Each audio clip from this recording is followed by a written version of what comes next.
Breaking news చూస్తున్నారు. ముఖ్యమంత్రి రేవంత్ రెడ్డి ఢిల్లీ పర్యటనతో మళ్లీ మంత్రివర్గ విస్తరణపై చర్చ మొదలైంది. మంత్రివర్గంలో మరో 6గురికి అవకాశం దక్కచ్చని చర్చ జరుగుతోంది. వీటిలో 1 లేదా 2 బెర్తులు ఖాళీగా ఉంచుతారని కూడా సమాచారం. ఇక వాకిటి శ్రీహరి, ముదిరాజ్, ఆయనతో పాటు పి సుదర్శన్ రెడ్డి, గడ్డం వివేక్లకు దాదాపుగా ఫైనల్ అయినట్టుగా తెలుస్తోంది.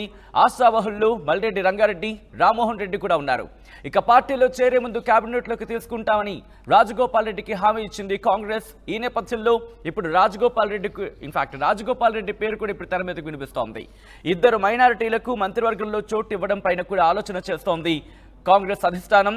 తెరపైకి షబ్బీర్ అలీ, అజారుద్దీన్ పేర్లు కూడా వినిపిస్తున్నాయి. ఒకసారి కొత్త మంత్రులకు సంబంధించి ఆ డీటెయిల్స్, అవును, కొత్త మంత్రులు ఎవరే అవకాశం ఉంది, కేబినెట్లో 6గురికి చోటు దక్కచ్చంటూ కూడా చర్చ జరుగుతున్న నేపథ్యంలో ఒకసారి ఆ లిస్ట్ ను మీరు చూస్తున్నారు. వివేక్ వెంకటస్వామి ఎస్సీ సామాజిక వర్గానికి చెందిన నేత. ఇన్ఫాక్ట్ ఈయనకి మంత్రివర్గంలో స్థానం దక్కచ్చు అని చర్చ జరుగుతోంది.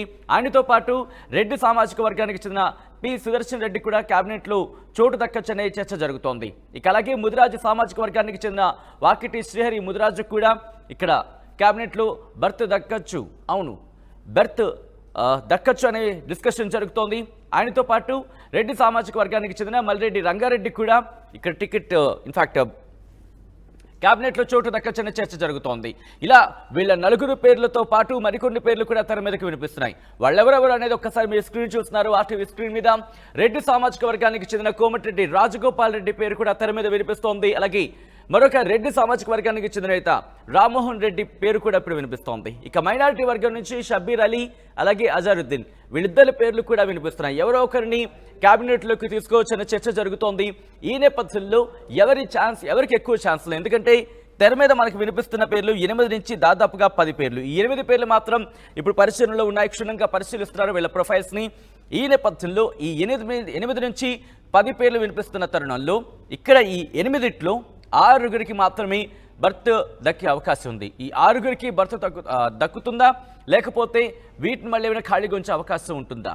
అవును, ఈ 6లో 4గురిని క్యాబినెట్లోకి తీసుకునే అవకాశం ఉంటుందా, లేకపోతే ఈ 6గురిని క్యాబినెట్లోకి తీసుకునే అవకాశం ఉంటుందా, లేకపోతే కొంతమందిని తీసుకొని మరికొంత స్పేస్ ఉంచే అవకాశం ఉంటుందా?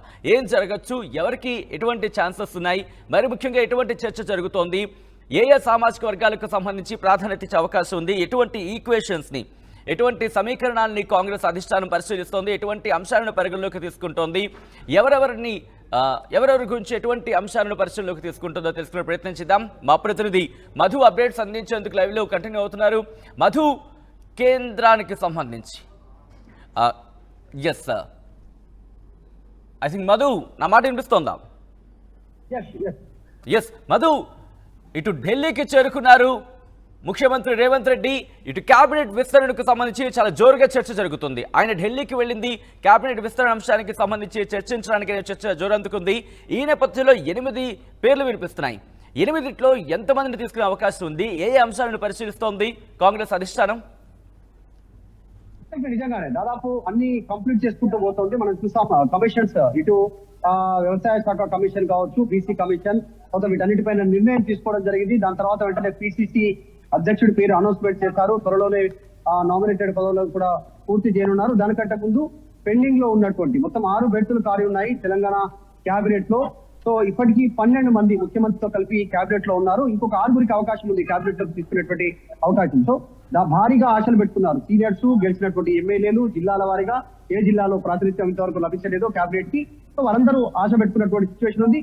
ముఖ్యంగా ఉమ్మడి ఆదిలాబాద్ జిల్లాకు సంబంధించినటువంటి చూస్తే అక్కడ గడ్డం వివేక్ తర్వాత ప్రేమ్ సాగర్ రావు ఇద్దరు మధ్య పోటీ తీవ్రంగా ఉంది. ఇద్దరిట్లో ఎవరో ఒకరికి మాత్రమే క్యాబినెట్ బెర్త్ దక్కేటువంటి అవకాశం ఉంది. గడ్డం వివేక్ కి దాదాపు క్యాబినెట్ బెర్త్ ఖరారైంది అనేటువంటిది భారీ ఎత్తున ప్రచారం పార్టీలో జరుగుతుండగా, మరోవైపు ప్రేమ్ సాగర్ రావుకి సంబంధించి రీసెంట్ గా ఆయనకు మద్దతుగా మంత్రి శ్రీధర్ బాబు చేసినటువంటి స్టేట్మెంట్ తో ఆయన శ్రేణుల్లో కాస్త ఉత్సాహంగా ఉన్నారు. త్వరలోనే ఆయన ఉన్నత పదవిలో ఉంటారు అనేటువంటి చేసిన స్టేట్మెంట్ తో. కానీ గడ్డం వివేక్ లాబింగ్, గడ్డం వినోద్, గడ్డం వివేక్ కొడుకు గడ్డం వంశీ ఎంపీగా ఉన్నారు. తర్వాత వారిని అందరినీ దృష్టిలో పెట్టుకుని ఒకటి వారికి ఇవ్వాలనేటువంటి డిమాండ్ ఉంది. చూడాలి అందరిలో ఎవరికి దక్కేటువంటి అవకాశం ఉందో. కాకపోతే తీవ్రమైనటువంటి పోటీలో మొత్తం 8 నుంచి 10 మంది పోటీలో ఉన్నారు క్యాబినెట్ బెర్త్ కోసం. కానీ ఉమ్మడి నిజామాబాద్ జిల్లాకు చూస్తే అటు మదన్ మోహన్ రావు తర్వాత పెద్ది సుదర్శన్ రెడ్డి ఇద్దరి మధ్య తీవ్రమైనటువంటి పోటీ ఉంది.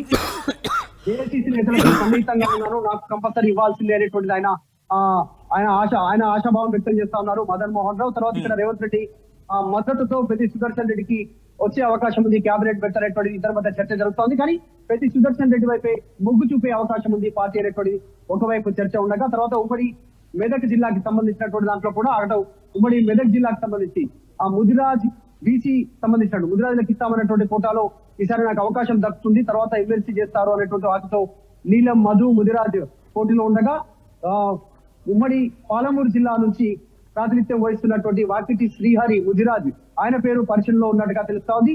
రేవంత్ రెడ్డి